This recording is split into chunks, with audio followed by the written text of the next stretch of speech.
Namaskar. A warm welcome to World News and Indian Perspective on All India Radio.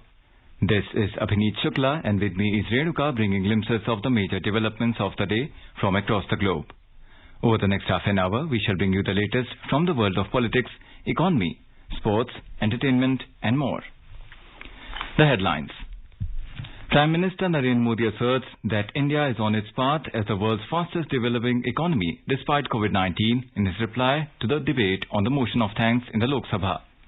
External Affairs Minister of India Dr. S. Jaishankar meets his Sri Lankan counterpart G.L. Paris, says the two countries will mark 75 years of India's independence and diplomatic relations suitably. Britain asserts its support to Lithuania and the EU over China's coercive trading practices. Tehreek-e-Taliban Pakistan claims responsibility for an attack killing 5 soldiers on a border checkpost in Pakistan's Kurram district. Maldives announces visa-free entry for Indian business travellers. Australia to reopen its borders to fully vaccinated tourists from the 21st of February. India crosses landmark of administering 170 crore COVID vaccines. And in football, Senegal beat Egypt on penalties to lift the Africa Cup of Nations. With the new Omicron variant of coronavirus causing concern, we appeal to our listeners to be vigilant and to get fully vaccinated and help others, including children between 15 and 18 years, get vaccinated. Please continue to follow these 3 simple steps to stay safe. Wear a face mask, maintain 2 gaz ki duri for social distancing, focus on hand and face hygiene. For any COVID-related information and guidance, contact National Helpline numbers 011 2397 8046 and 1075. And now the news in detail. Prime Minister Narendra Modi on Monday asserted in the Lok Sabha that India under the current government is moving forward as the fastest developing economy in the world despite the COVID-19 pandemic. He was replying to the discussion on the motion of thanks to the President's address this evening. Mr. Modi said that India is attracting record foreign direct investments and is now among the 5 topmost countries in generating renewable energy. आज विश्व के अर्थ जगत के सभी ज्ञाता इस बात को मानते हैं कि भारत ने जिस आर्थिक नीतियों को लेकर इस कोरोना कालखंड में अपने आप को आगे बढ़ाया वो अपने आप में एक उदाहरणीय है। अनुभव भी हम करते हैं, हमने देखा है भारत आज दुनिया की जो बड़ी इकोनॉमीज है उसमें सबसे तेजी से विकसित हो रही बड़ी अर्थव्यवस्था है। इस कोरोना कालखंड में भी हमारे किसानों ने रिकॉर्ड पैदावार की, सरकार ने रिकॉर्ड खरीदी की। Commenting on the government's efforts to strengthen the rural economy, Mr. Modi said, the small farmers' interests are being taken care of by the government. Speaking on the COVID situation, the Prime Minister said that the post-COVID situation has opened up various opportunities to India. Corona काल के बाद विश्व एक नए world order की तरफ, नई व्यवस्थाओं की तरफ बहुत तेजी से आगे बढ़ रहा है। एक ऐसा टर्निंग पॉइंट है कि हम लोग एक भारत के रूप में इस अवसर को गंवाना नहीं चाहिए। मेन टेबल पर भारत की आवाज भी बुलंद रहनी चाहिए। भारत ने एक लीडरशिप रोल के लिए अपने आप को कम नहीं आंकना चाहिए। The House later passed the motion thanking the President for his address to Lok Sabha and Rajya Sabha on the 31st of January by a voice vote. Earlier, the Prime Minister paid rich tributes to the legendary singer Lata Mangeshkar, who passed away on Sunday. External Affairs Minister of India Dr. S. Jaishankar met his Sri Lankan counterpart G.L. Paris on Monday. In a tweet, Dr. Jaishankar said that the two countries will mark 75 years of India's independence and diplomatic relations with its southern neighbour in a suitable way. The two ministers exchanged views on the fishermen issue and agreed that bilateral mechanisms should meet early. Dr. Jaishankar added that they recognized the importance of greater tourism for economic recovery and noted the importance of P2P linkages through greater connectivity. Additional steps to enhance Sri Lanka's energy security were also discussed by the two leaders.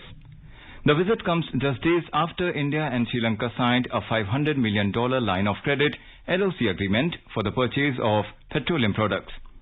The critical support came in the wake of a virtual meeting between the External Affairs Minister of India and the Minister of Finance, Mr. Basil Rajapaksa of Sri Lanka on the 15th of January. India had stated that as Sri Lanka's closest neighbour and long-standing partner, India is committed to assist Sri Lanka in its post-COVID economic recovery. India's overall development assistance to Sri Lanka stands at close to $4 billion. To commemorate the 100th year of the arrival of Nobel laureate Gurudev Rabindranath Tagore to Sri Lanka, the University of Colombo, in collaboration with the High Commission of India, Colombo, organized a special ceremony to unveil his bust at the Sri Pali campus of the university last Thursday. The bronze bust of Tagore was gifted by the Indian Council for Cultural Relations. Britain has called upon China to respect the Falklands sovereignty, saying that Falklands are part of the British family. In a statement, Britain's Foreign Secretary Liz Truss said that Britain completely rejects any question over the sovereignty of the Falklands. The Foreign Secretary was reacting to reports which said that China reasserted its support for Argentina's claim to the Falklands. A report. The Falklands Islands is a British overseas territory in the South Atlantic. According to the official Falkland website, the islands established a new constitution in 2009, providing for enhanced local democracy, internal self-government, and enshrines the right of self-determination. In 2013, Falklanders held a referendum overseen by international observers, where 99.8% of the electorate voted to remain a British overseas territory. Meanwhile, British Secretary of State for International Trade, Ms. Anne-Marie Trevelyan, asserted that Britain stands against China's use of coercive trading practices. Last month, the EU referred China to the World Trade Organization, WTO, following its trade restrictions on Lithuania. A statement by the EU said that the restrictions appear to be discriminatory and illegal under WTO rules. In her tweet, Ms. Trevelyan said that Britain supports its allies, Lithuania and the EU, in standing against China's use of coercive trading practices. Subhadra Ramachandran for World News AIR. After India skipped the 2022 Winter Olympic Games opening ceremony due to China's controversial decision to include Qi Fabao, the PLA commander involved in the Galwan Valley clashes, as a torchbearer during the Olympic torch relay on the 2nd of February, China said that it hopes relevant parties can refrain from making politicized interpretations. On Qi Fabao's inclusion in the Olympics torch relay, India had said that China had chosen to politicize the Olympics, and India's chargé d'affaires will not be attending the opening and the closing ceremonies of the 2022 Winter Olympic Games. Despite India's observation, China included Qi Fabao as a flag bearer at the opening ceremony on 4th of February. Our Beijing correspondent reports that Chinese state media organizations have maintained a measured silence on the matter. External Affairs Ministry spokesperson Arindam Bagchi had described the Chinese action of including the commander as regrettable. Top US lawmakers have also described the Chinese move as shameful and deliberately provocative. Republican Senator Jim Risch, a ranking member of the powerful US Senate Foreign Relations Committee, also said that the US will continue to support the sovereignty of India. Maldives has announced that visa-free entry for Indian business travelers to the island nation has entered into effect. In a statement, the Maldivian Foreign Ministry said that starting from the 1st of February, it has commenced the process of granting Indian nationals visa-free entry for business purposes for a period not exceeding the visa-free period of 90 days. This is according to the agreement on the facilitation of visa arrangements between the Government of Maldives and the Government of India, signed on the 17th of December 2018. As part of the reciprocal arrangement, a multiple entry, non-resident business visa shall be granted for Indian nationals for a period of 90 days within 6 months. Any Indian national with an approved business visa is eligible to renew their visa up to 180 days within a calendar year. Meanwhile, India's COVID-19 vaccination coverage has crossed the 170 crore landmark milestone on Monday. Over 170 crore 15 lakh vaccine doses have been administered in the country till now. Australian Prime Minister Scott Morrison announced on Monday that the country's borders will reopen to fully vaccinated tourists from 21st of February. The announcement marks the end of one of the world's strictest and longest-running travel restrictions imposed since the onset of the pandemic. After a meeting of the National Security Cabinet, Mr. Morrison said it's almost 2 years since they took the decision to close the borders to Australia. Australia had shut down its borders in March 2020 with the onset of the pandemic with a small set of exemptions. The Commonwealth and the WHO signed a Memorandum of Understanding (MOU) to strengthen cooperation on health, including access to vaccines, on Monday. The MOU was signed at a ceremony held at the WHO headquarters in Geneva by the Secretary General of the Commonwealth. In a statement, the WHO said that the collaboration underscores the Commonwealth Secretariat's and WHO's long-standing commitment to ensuring equitable access to quality health services and promoting the health and well-being of all people. Dr. Tedros Adhanom Ghebreyesus said that the partnership is essential in ensuring all people can achieve the highest level of health possible. The Commonwealth is a voluntary association of 54 independent and equal sovereign states. In Pakistan, at least 5 soldiers were killed at a border post in northwestern Kurram district by the militants firing from inside Afghanistan. Pakistan military's media wing in a statement said that militants from inside Afghanistan across the international border opened fire on Pakistani troops in Kurram district on Sunday. This was the second such attack since Taliban militants took over Kabul in August.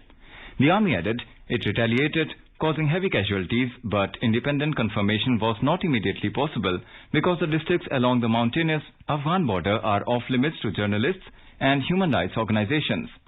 The Tehreek-e-Taliban Pakistan (TTP), which renewed an alliance with the Afghan Taliban after the fall of Kabul, claimed responsibility for the attack. However, the Afghan government denied the firing had come from within Afghan territory. Direct shipping service between Bangladesh and Europe started with the container vessel sailing for Italy on Monday from the Chattogram port. Chairperson of the Chittagong Port Authority (CPA), Rear Admiral M. Shah Jahan, inaugurated the direct freight service from jetty number 4 of the new mooring terminal of the port. Our Dhaka correspondent reports that the vessel MV Songa Cheetah will take 16 days to reach its destination compared to 40 days through the transshipment route used earlier. The products will be delivered to other European nations from the Italian port.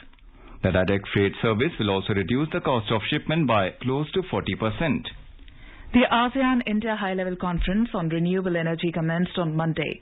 The two-day conference is being organized by the Ministry of New and Renewable Energy and the Ministry of External Affairs of Government of India. The theme of the conference is Experience and Innovations for Integrated Renewables Market. The dignitaries talked about the renewable energy ambitions, progress made, and priority areas for their countries, and reiterated their commitment to taking India-ASEAN cooperation in the sector forward. Director General of the International Solar Alliance, Dr. Ajay Mathur, briefed the ministers on the vision and the plans of the ISA and potential benefits for ASEAN member countries joining the alliance. The Indian government said that the government has been taking up the issue bilaterally with crude oil production countries, with the OPEC and with heads of other international fora to convey India's serious concern over crude oil price volatility and India's strong preference for responsible and reasoned pricing for consumer countries. Minister of State for Petroleum and Natural Gas, Mr. Ramesh Vatele, in a written reply to a question in the Rajya Sabha on Monday, informed that the World Oil Outlook 2021 has projected that the oil demand in India is expected to reach around 11 million barrels per day by 2045, as compared to approximately 4.9 million barrels per day in 2021. The minister said the government is taking various steps to provide for the country's energy security, including Tamil Nadu, through increasing domestic production of oil and gas in all states of India, diversifying import sources to new countries and regions, amongst other steps. In today's Hotspot section, we bring you a discussion on the continuing global fight against terror. In conversation are Skand Ranjan Thayal, a former diplomat, and Simran Sodhi, a journalist. Today we are discussing the global fight against terrorism, which continues. We've also seen globally the acts of terrorism continue, and we've seen nation states also responding accordingly, but it seems as if this fight against terrorism in various nation states, especially when we look at how the situation has unfolded in Afghanistan and now we see Syria. Ambassador Payal, when we look at the recent events and we see the attack which the US carried out against the ISIS leader in Syria, it seems that the world is also stepping up the pushback or the fight against terrorism. Would you agree that there is a renewed effort or a renewed pushback against the global terrorism as we see the world today? The signals are contradictory because by withdrawing from Afghanistan and handing over power to Taliban, who are nothing else but a terrorist organization, the global community on one side seems to have ceded space to terror. And on the other hand, there are signs that at least some countries like US, India, Syria, they are putting up a very strong fight against terrorism. There was a hearing in US Congress on 2nd February 2022, just a few days back, on a global spread of terror. And one expert very clearly articulated that there is a growing threat from global kind of linked terror organizations like Al-Qaeda and Islamic State, and they are still committed to wage endless jihad across countries. Also, all these forces which are lying dormant or semi-active in many countries have been emboldened by the almost victory of terror and Taliban in Afghanistan. And they are now trying to overthrow Islamic governments by terrorist means, as they have done in Afghanistan. If we look at what is happening in Yemen, in Somalia, Syria, Mali, many countries, these forces are active and using terror to change the regime in an Islamic fundamentalist way. So threat is there, very much live, and all the democracies, all the secular governments have to fight this together. Mr. Tail, we also see, as you pointed out, the Afghanistan situation. And in August last year, the Taliban have taken control of Kabul. They've taken control of Afghanistan. And we have seen a very rapidly deteriorating, not just a humanitarian crisis, but also the sense of insecurity and the regional security balance which has been disturbed. We've also seen that just recently the Pakistan army has been fired by militants from across the border in Afghanistan. How do you see this mess or the unfolding of events in Afghanistan? And it seems that the Taliban are, at least for the meantime, they are there to stay. How is this going to destabilize the region, and what can the countries, not only in the region like India, Russia, Iran, do to maintain the stability, but even global powers like US? Because as you pointed out, the global linkages of terrorism today, they spread everywhere. So how is Afghanistan to be managed by countries? In the international community, particularly among the neighbors of Afghanistan, there is a hope, there is an expectation that once Taliban have come to power, they will become more reasonable, more moderate. And now the countries have come to accept that whatever may be happening within Afghanistan, the Afghan Taliban provisional government should not harbor international terrorists. It should not give refuge, sanctuary, financing to those groups which attack other countries across the border. Whether it is Central Asian countries, Uzbekistan, whether it is Russia, whether even China. They are negotiating with Afghanistan Taliban government, provisional government, that there should not be any export of terror from Afghanistan.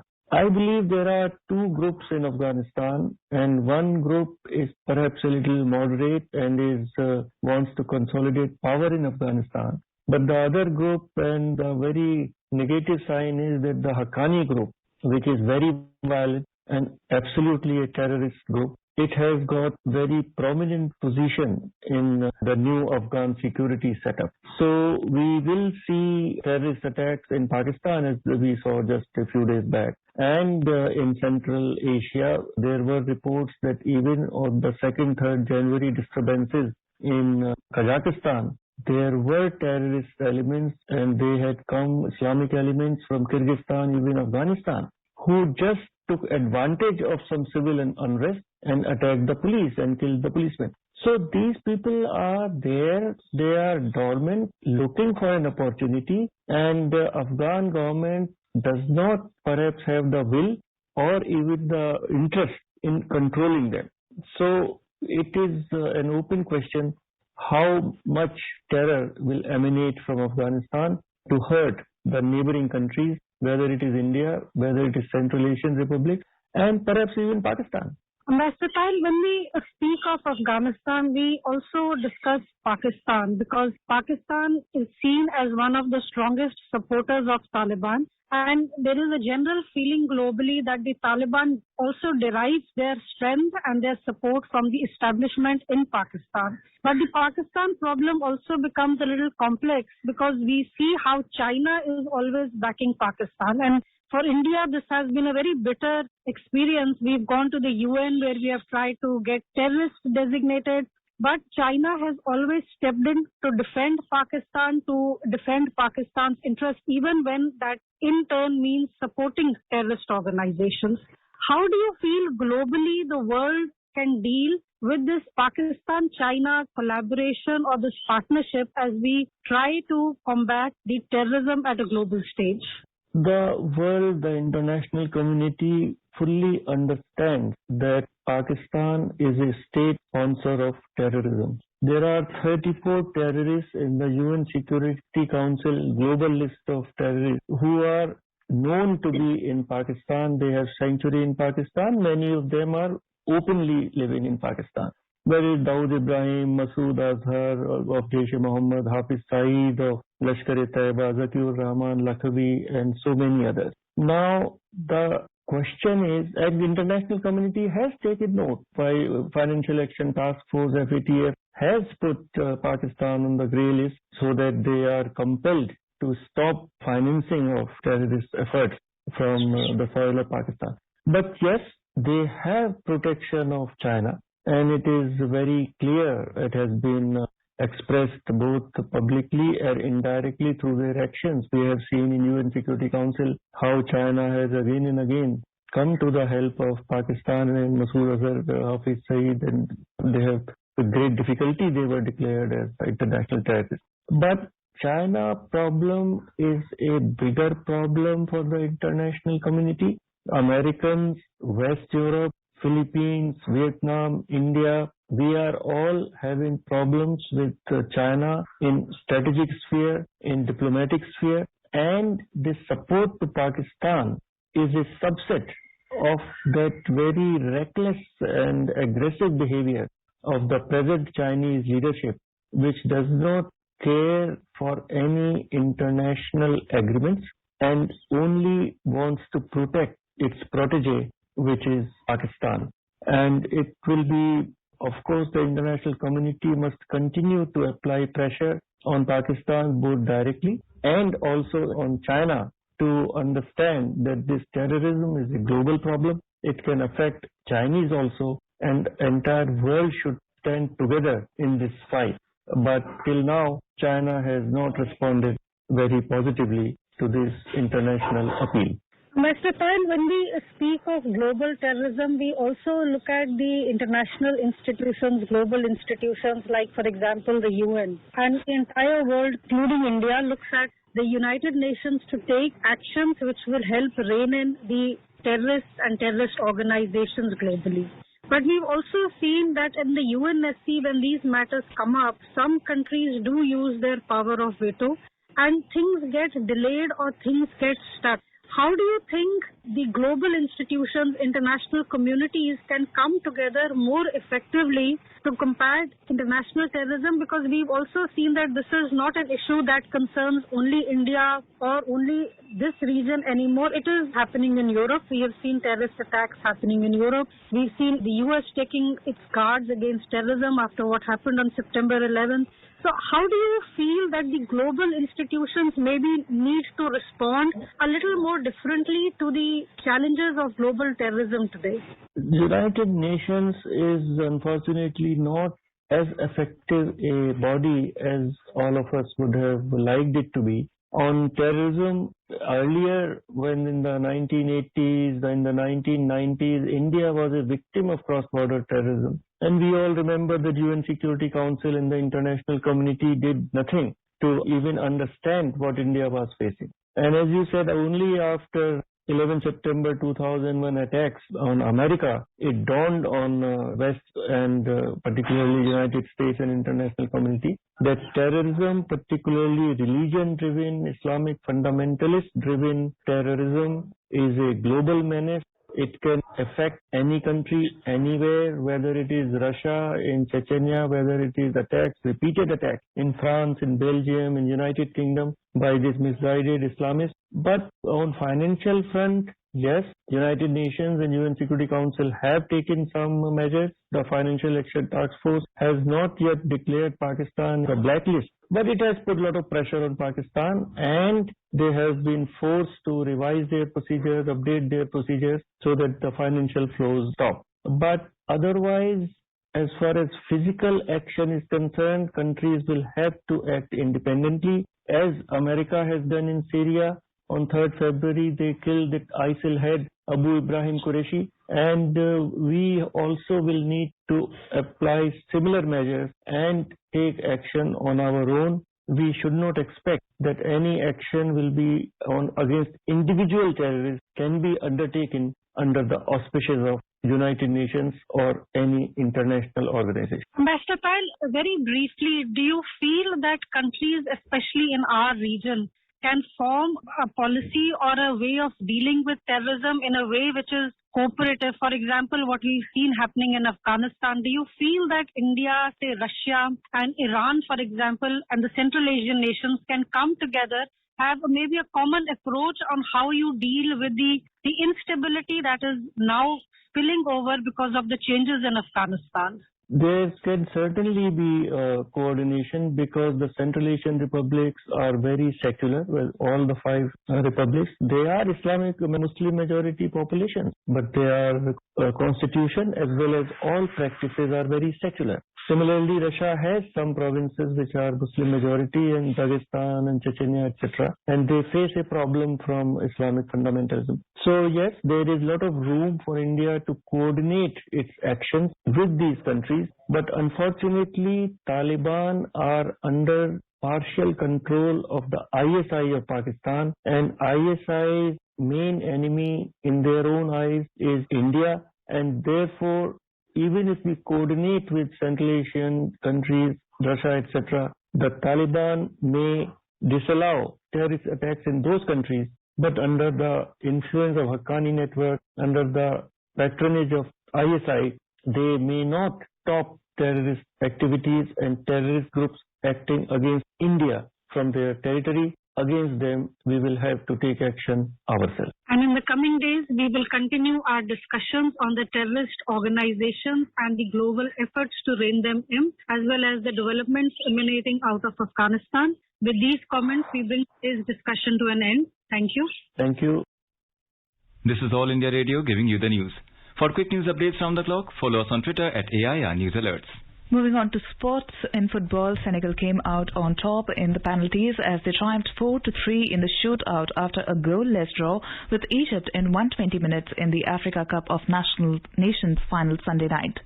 Sadio Mane converted the spot kick which sealed the victory, while Mendy's acrobatic save denied Egypt's Mahanad Lashin.